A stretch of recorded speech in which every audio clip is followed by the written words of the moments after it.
Hello, everyone. Hope you're enjoying the sunshine. This is going to be a shameless plug for my startup business. But I'm going to try and, frankly, couch it in some sort of nuance and sophistication. But really, it is a party political broadcast for a startup. Okay, so out to things. The problem that we're trying to solve is about secure bike parking on demand, and I'll explain what that means. And if you can imagine a San Francisco voice, imagine that we're trying to build the platform of choice for active travel. That sounds less good in my slightly brummy tones, but that's our long-term vision. Let me explain why. So I should say that we try and, I guess, couch most things in our kind of backgrounds in terms of urbanism or whatever that may be. So I previously was the chief business officer of something called the Connected Places Catapult. So I spent about 10 years, I guess, studying cities and innovation and how we can kind of, I guess, make cities better places for us to live, work, move, and play. And so we always used to ask ourselves, and I continue to ask myself, what and who is the city for? And the thing that made most sense to me was I had a slight epiphany moment where I read this very journalistic account. So he's not an academic, but he brought together some brilliant academic research around understanding place and how we can design better places and how we can deliver better outcomes for people in places. And so a chap called Charles Montgomery, who I then became quite good friends with, made the simple case that we could improve human happiness and well-being through how we design place. And then I interviewed him in 2019, where he basically had this sort of eureka moment where it was basically about how we could move by our own power, whether that's walking, cycling, running. Yes, I'm running. It results in us being happier. And so I then decided to give up my slightly grown-up job and much disappointment of my wife and try and do a startup. And this is what we're doing, in the belief that making these small incremental steps are vital towards us creating a more happy and healthy places for us all to live and move.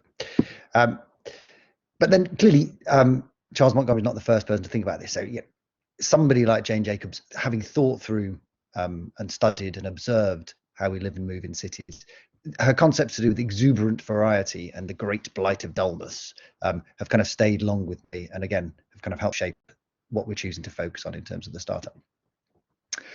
Then there's people like Carlos Moreno, who we've recently done some work with at the Catapult, and the notion of the 15-minute city, which is a wonderful concept, or at least a direction of travel, if you will, for how we can kind of imagine services being located closer, within 15 or 20 minutes from by bike or on foot from where we live.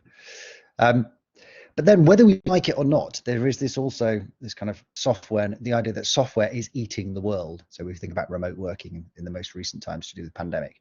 And what does that therefore mean for our streets? So I'm not going to, I despise the notion of smart cities, but I do think we are getting to the point where things like a digitally dynamic and compliant curbside are sort of within grasp of being a little bit more viable. And that means that places like city authorities can begin to think about generating new amenity and new value through a dynamic use of the carriageway pavement, whether they could be landowners or they could be asset owners. And people like Appyway and Grid Smarter Cities are kind of pointing the way there, along with a piece of research which I really enjoyed from the Centre for London. And then my old colleague Dan Hill, and I've shamelessly doctored one of his slides here, and his work to do with the 1-minute city, which is called in Sweden, it's called Street Moves. I'm sure you're familiar. But this idea that we can be much more participatory and how we co-design our space directly outside of our front door, how we can be much more flexible and much more modular and much more kind of experimental in how we use space, which I think is really compelling. And then, for example, in London, there's a brilliant campaign run by a friend of mine, Brenda. And this idea that as a system, we can think about parklets where we can fundamentally reallocate space away from private cars for much more community benefit and indeed different types of utility. We find this a really compelling concept. It's a shameless picture of my daughter on a cargo bike. But again, thinking of a system, cargo bikes offer the potential for us to really move towards car light and car free places, which still allow for economic activity and for people to get from A to B, regardless of what their particular needs are. It certainly, I mean, Boris, in the foreword of Gear Change, for example, said that you couldn't deliver fridges, I seem to remember. And then very quickly, lots of the cargo bike companies like Pedal Me delivered lots of fridges by cargo bike. So much more is possible by car bike.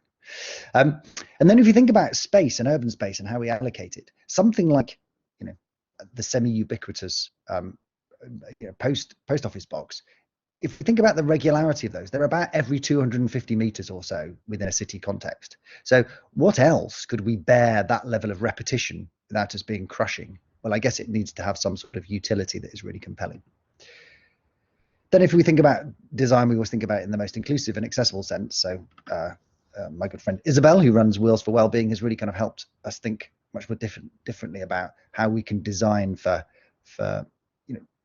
all different types of needs, not just the kind of the most fit and the most able in terms of active travel.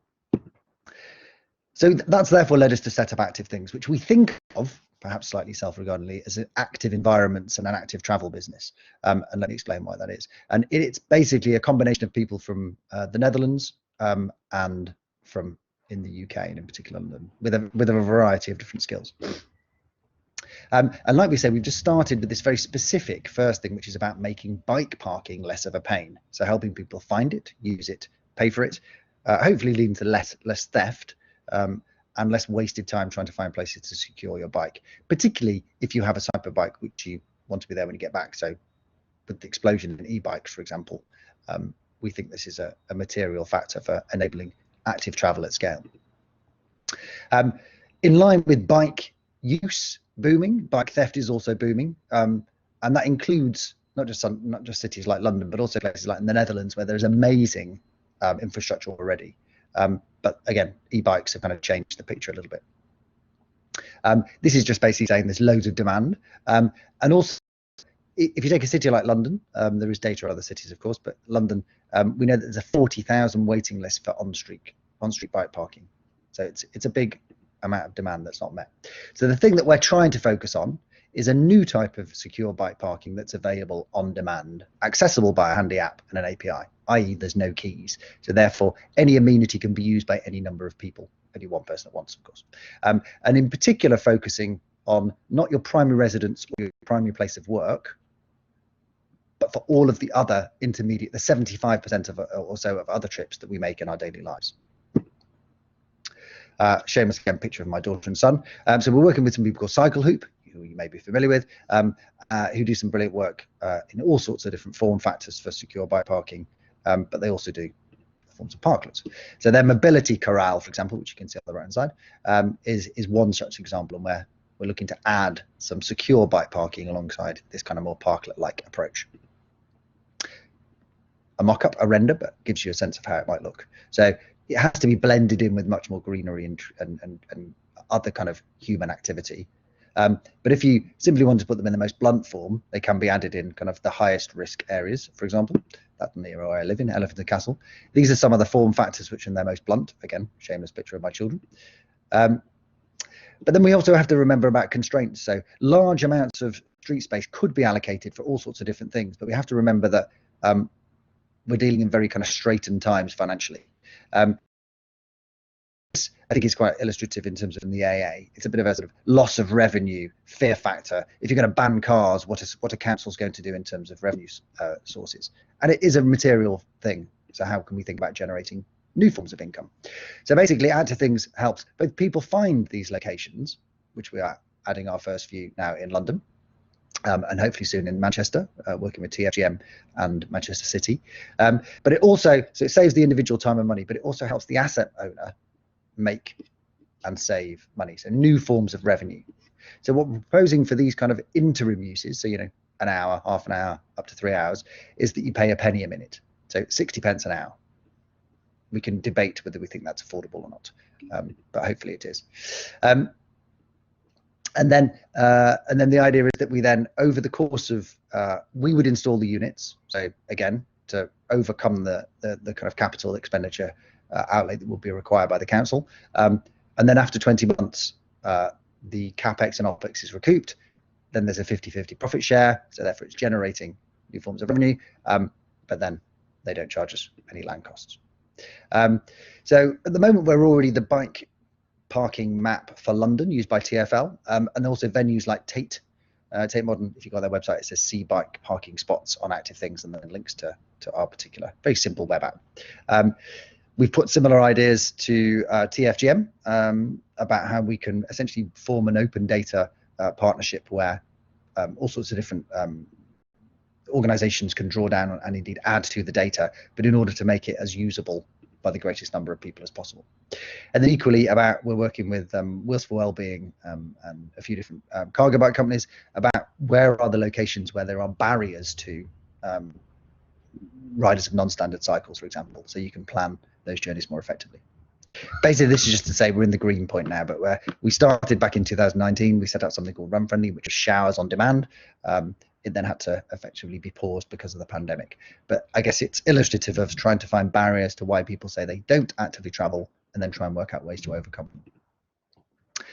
them. But the idea is that you don't just find it through our app, you find it through other partners' apps. So the greatest number of people find the utility as possible.